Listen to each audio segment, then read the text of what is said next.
Hello y'all on YouTube, this is Rob, the Rob's Nerdy Knives. Today we have a very special unboxing, something coming in from Vincent Rizzo, Blackbird Blades. You've heard of him. He sent me something to check out, some new knife. Yeah, let's look at this together.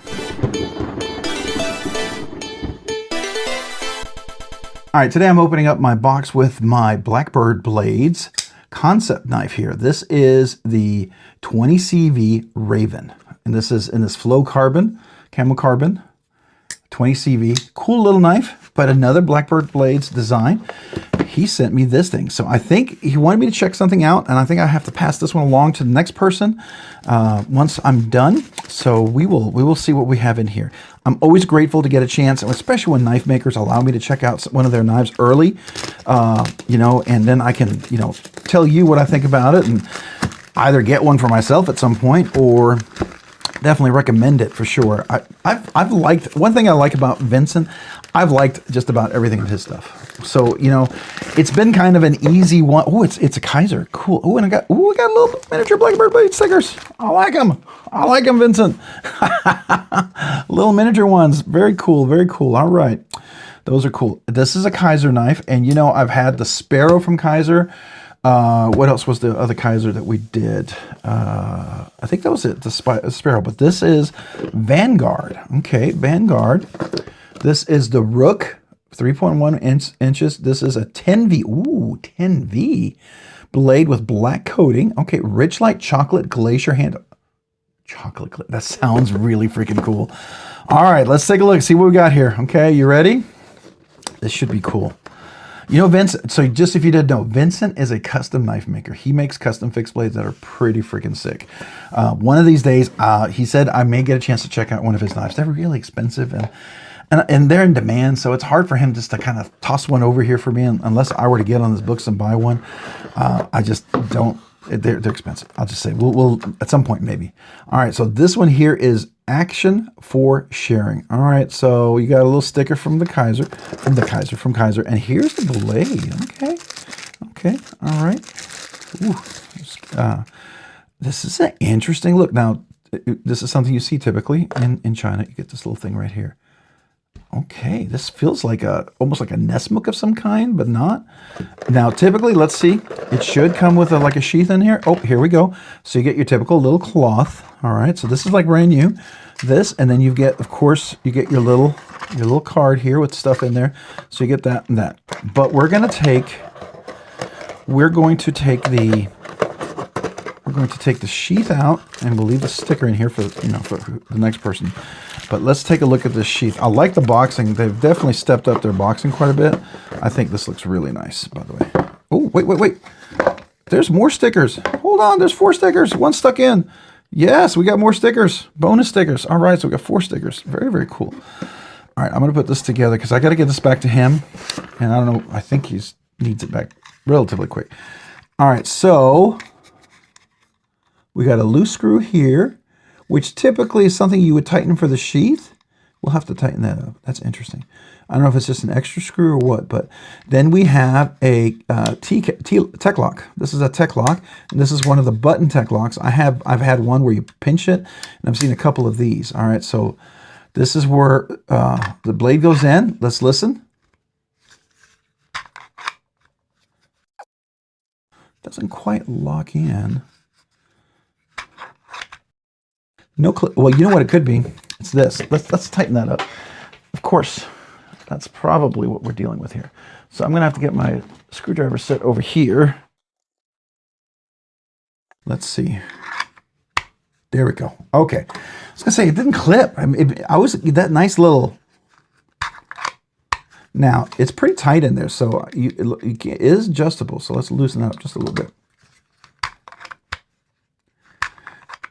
Yeah, there we go. Nice and locked. Okay. All right, so we've got chocolate, let me call this correctly, Rich Light Chocolate Glacier handle. Rich Light Chocolate Glacier handle. Man, some big old Allen wrenches there. I don't know, do I have an Allen wrench for that? I do not. That's a big boy. I'm going to need a big old Allen wrench for those guys. But it looks like you can take them off, which is nice. A full tang, which is very important as far as I'm concerned. If you have just a little tang that goes this far, I'm not going to feel solid about it. You've got that beautiful black Cerakoted blade and 10V. 10V black steel. And there's the Blackbird Blades Kizer. It does have a nice little finger guard. Now what's nice is I can fit 3 fingers in there and the 4th one fits over there, which means I can push up, but then I can also, if I'm doing a push cut, I can push. And then this little part back here, if I'm pulling back, it's kind of a guard going back as well. So it's kind of good going back and forth.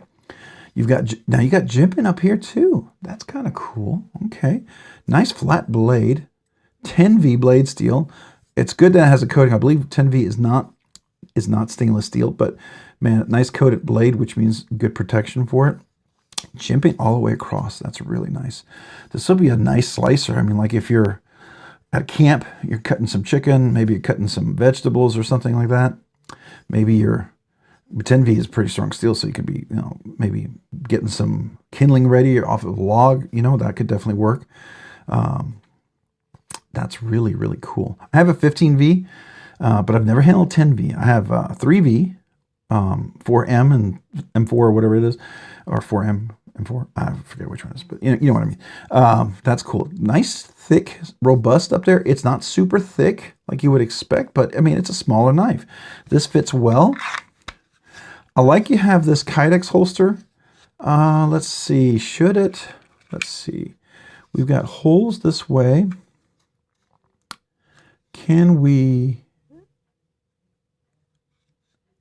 I want to see if I can fit it this way. Fits this way. I want to go vertical. That's how I always carry my knives. I carry them vertical. It looks like I'd have to cant it. Maybe cant it this way. So I'm going to measure that real quick. Where's my measure? So it's not my knife. I'm not going to take it apart, just so you know. We're dealing with 1 1/4 inch there. So is it 1 1/4 inch here?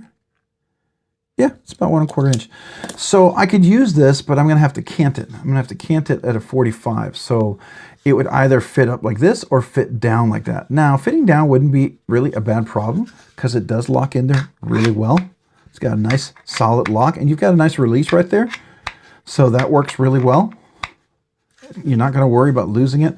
Going down, it is rounded here in the tip, and probably with this, now it's a little sharp on the edge right back here. What I do like when Vincent uses G10 micarta, I can always file that down. I have the Grackle fixed blade, the one that has the MagnaCut, and that one I chose to put the G10 scales on. It has titanium scales, but I put the G10 because I could round them a little bit, and I would do that right there. It is chamfered, you can see it, but it's still sharp. It still would dig into my hand after a while. Especially, and this is the kind of knife I would be doing heavy duty stuff with, and it would really be digging in there. So I would really want to round it right there, because especially if I'm doing hard cutting and stuff. That's what I see this knife being as. It would be great for whittling, camping, all sorts of stuff, day-to-day EDC stuff. I mean, this would be great to get into stuff, great for opening boxes, great for, cutting an apple, whatever. Really cool, really cool. All right, so let's do a quick zoom in so we can look at the Kydex sheath. First of all, this is the Kydex sheath, right? This tightens that little lock of the Kydex holster, and then you have a tech lock right here. And the tech lock, by the way, this adjusts these guys right here. These come out. Well, these pop out here. And I'm not going to do it because I can't. They pop out, and you can adjust this. You can adjust the belt width. So that's what that is. And then these go in here. Now, they fit like this, as you saw, this way. I would have to use these two over here, or I'd have to put two up here, right? I don't know if the width here and here, I think I would have to do it at a 45-degree angle. So if it's here, it would... what are we doing here? We'd drop it. So it would be at a kind of an angle like this in my belt. It would be going in like this. And so that means probably the lock would come up here, up to about here, and this would face down. I mean, I think that would work. I would carry this appendix, right? Carry the appendix. These two right here. So I think that's cool. And like I said, this can adjust, and then you lock it closed, and it closes, and it releases like that. And if you're curious, here's the blade going in, right? Listen to the click. Locks in nice and solid. To release, you can push it in here. Like if you have a hold of it and it's not in your pocket, I can release it like that, right? And that releases it. Or I can pull it out like that. So there you go. That's how that would be. All right, so let's take a look at the blade. So here we have this, I don't know, what would you call it? I mean, it's like a harpoon, but it's got a big old belly. So according to, you know, Ben Banter's pictures of types of knives, this one doesn't really fall into it. I mean, I hear, you know, different people call it Nesmuk.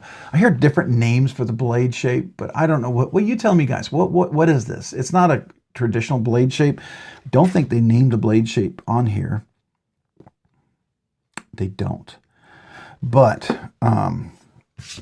it is a really cool blade shape nonetheless. Very, very versatile though. You see how you can use it? Go up here, and then there's, like I said, there's that jimping right up here. So if you needed to, you could do like chopping. If I was doing scallions, like cooking at a camp, you got this nice chocolate, rich like micarta. I love the name of that. It is really a beautiful, rich, chocolatey kind of looking one. I do like that. And it looks like here, right, you could put your lanyard through there. So it's technically a lanyard and a seat pass through. And you see the full tang going all the way back, jimping right here. Yeah, and it does lock you in. It's jimping. Like I can go over it, but when I push down, I get locked in. Even up there, it's got enough edginess to catch in, right? And then we go over here, and this is where you can see the Allen wrenches. This is going to be a very large Allen wrench. It almost looks like a 1/4 inch. I don't know. Let's actually, I could measure it. Let's do inches. Let's see how big this is.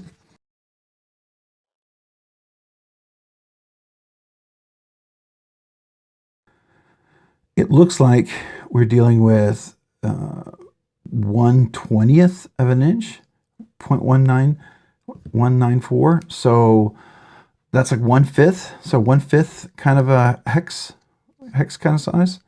So anyways, turn that off. So interesting. They're big, and definitely a nice big tool. Will be easy to use on that. So there you go.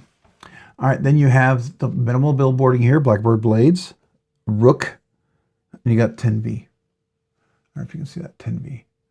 10V steel is cool. Definitely one of those steels I would like to have more of in my collection. I'll have to see how much these are. I don't know the price off the top of my head. 10V, I don't know. It just seems like it's nice. It's not. I don't feel like this is going to be uber cheap, like you know, a $30, $40 blade. But I feel like this is going to be 100 plus, especially with 10V steel, kind of a specialty steel. I could be wrong. I don't know. It feels really nice. It's got a great kydex sheath. It's got great handles. It's got some nice touches here. Really nice full flat grind. Beautiful jimping here. I don't know. This feels like it'd be about $100, $110, $120 knife. I would be super blown away if this was under $100 though. But I feel like we're in the $100, 100 plus range minimally of this. I could be wrong. 10V, I don't know. You guys tell me, is that a really expensive steel? Because if it's a super expensive rare steel, this could be a lot more. So I don't know, but I still think it's pretty cool. All right, so let's zoom out a little bit. All right, so here is the blade, the Kizer blade, as you can see right there, which I think is nice. And then we can look at the backwards right here. And this is kind of where we get to see the 10V and the Blackbird blades, I think. And you can see the little, the Allen wrench hexagon right there, what size they are. So I think that's really cool. I think this will probably be a better shot this way for our little thumbnail. But I like the scales. I like the texture on there. That's definitely cool. It does fit in the hand. It is going to be back here, right? So, which to me is not a problem because I've got a place for my 2 fingers from finger here. So I got a finger guard going this way. I squeeze down, and this right here is going to keep me from sliding off back. But then I have this to push in. I feel like there's some good control here, especially if you're cutting like a big rope or something like that. You're cutting something heavy. I mean, that's what it feels like this would be really good for. So I honestly, I got to tell you, I've said the obvious, and I didn't say it, but you know, if you go hunting and you have game and you got to do some prep, this is a really nice blade for that as well. Now, 10V is definitely one you want to make sure you clean up after you're done because I don't believe it's fully rust proof. If I'm wrong, I'll try to post it up there and there'll be a link below, but I'm pretty sure it's not. I think it's like 10 vanadium, like 15V. I know 15V is not rust proof. You got to really oil that up and be careful. even 3V. It's not bad, but it's, you know, it's, you just got to keep it protected, right? So, but I think it's really cool. It's a unique blade shape. And when I first looked at it, I thought, putting it in hand, it makes sense. It's pretty comfortable. It does fit. It's gonna feel like a 3-finger fit, but this right here makes it a 4-finger grip because this does still control. I still have control here. So even with big meaty hands. So I think if I had big old meaty hands, yeah, I think extra large, double extra large, big old meaty fingers, that could work really well too. So very cool blade. I think this is definitely worth checking out. If you're curious, it's a little thinner. It's definitely got a thinner blade, so it feels very EDC, very friendly for that, but it sure feels like it could be very utilitarian, right? Very utilitarian if you're camping, for like work. I mean, this feels like it'd be a great cutter, especially if you got to push through with a cut. You got to really get into it like cardboard or plastic or leather or something like that. And you know, 10V is going to hold that edge really nicely. I bet that would strop up really beautifully. Gorgeous. But this, I'm going to leave it as new. It's not mine, right? So we're going to have to ship this back to Vincent or someone else. So we don't get to play around with it as much. We just get to experience it, get to feel for it. It does feel good. I do like the Kydex sheath. Now that I tightened that up, it wasn't locking like I was expecting. And I was like, what's going on here? And then I realized, oh, this was loose. So, all right, so here we go. I'm going to leave it this way because I want to show off his logo. But Blackbird Blades right there. Let me know what you think. This is my first impressions. My first impression, first thoughts. We'll do a review on this one. I think it's a cool little knife. I think Vincent has another banger. I believe he makes these as customs too, which is pretty stinking cool. My Grackle I love. I carry that one very regularly, by the way. That's my fixie that I carry when I just need to carry it around. I carry it so much I don't think about it. I don't really ever show it off because it's always on me as my work knife, right? I always think of my pretty knives. I use these, by the way. I do use these, like you saw me open boxes. I do that mailed regularly, and I love fidgeting with them. But when I carry something like this, if I ever stuck somewhere and I got to have a really strong knife, I like to have a fixed blade with me. This would be a nice solid work knife. I think that would be really cool. All right, very, very cool. Let me put a little sticker here. He included some of his micro stickers, which is appropriate. Small sticker for his small knife, but small but not powerful. I mean, small but mighty, not weak. I'm small but not weak. A mighty little knife. How about that? That's what I mean to say. Mighty little knife. I like it. All right, appreciate it, guys. Actually, you know what? For symmetry, we'll just put it down here. You know me. I'm a little OCD. All right, appreciate it, guys. Let me know what you think. Hey, if you found this content fun, interesting, worthwhile, or informative, would you please consider hitting the like button down below? And if you've already hit that like button, maybe consider hitting the subscribe button as well. Subscribing and liking the channel really helps out, allows me to produce more content, do more things, ultimately do more things for you guys. So thank you to everyone out there who watches the videos, who enjoys the content, part of the community. I appreciate you guys so very much. I really, really do. If you haven't already, maybe hit the notification button too, so you can be notified of future content like this and other videos. And a big shout out to my channel members. I appreciate you do 2 amazing things. You encourage me. Thank you. Sincerely, thank you. And because of your generous support through your memberships, you allow me to do things sooner. Once a week budget banger giveaways, cover cost of shipping, like when I get loan knives like this, I got to ship this back out to either to Vincent or someone else. Thank you, members. You're huge in that. As a result of that, I want to do two exclusive things for you guys. 1, brand new channel members, email me your name and address so I can mail you a channel sticker and a thank you note. 2, all channel members are eligible for the once a month members exclusive giveaway. So if you're an active member, when we do the drawing and then when we verify and all the good stuff, you're eligible. That's a big deal, right? Because we do the budget banger giveaway that 1 week in a month. We'll do it every week, but that 1 week when we're doing the members giveaway, there'll be a budget banger giveaway first, and then the members. You're eligible for both of them, by the way. You could win both. But the members giveaway is definitely going to be a little nicer than budget banger. Hopefully, it's something you would enjoy giving as a gift or winning, for yourself. So that's my goal with the members exclusive giveaways. And if that sounds interesting, there's a link down below in the description on how to become a member. I have 3 different tiers. Would love to have you. Don't ever feel obligated to do it because you want to. And if you choose to do so, honestly, out of your own heart, thank you. Sincerely, thank you. Yeah, and it does include the special emojis, right? The unique, the special exclusive emojis. It does include 1 year, 2 year anniversaries. It does include exclusive content. It does include tons of kazoo salutes, of course. It's my way to appreciate you and salute you. So thank you guys. You guys are amazing, and I appreciate every stinking one of you guys. You guys are amazing. You're not stinking, you're stinking good, like amazing. Like you're so good that it's as strong as a strong odor, but an odor of goodness. Wow, that I never thought of explaining that before. That was weird. Anyways, appreciate you guys. Yeah. Hey, if you haven't already, maybe consider checking me out on Instagram at Robs_nerdy_knives. Again, that's on Instagram at Robs_nerdy_knives. Thanks so much for watching. Have a great day and a great week.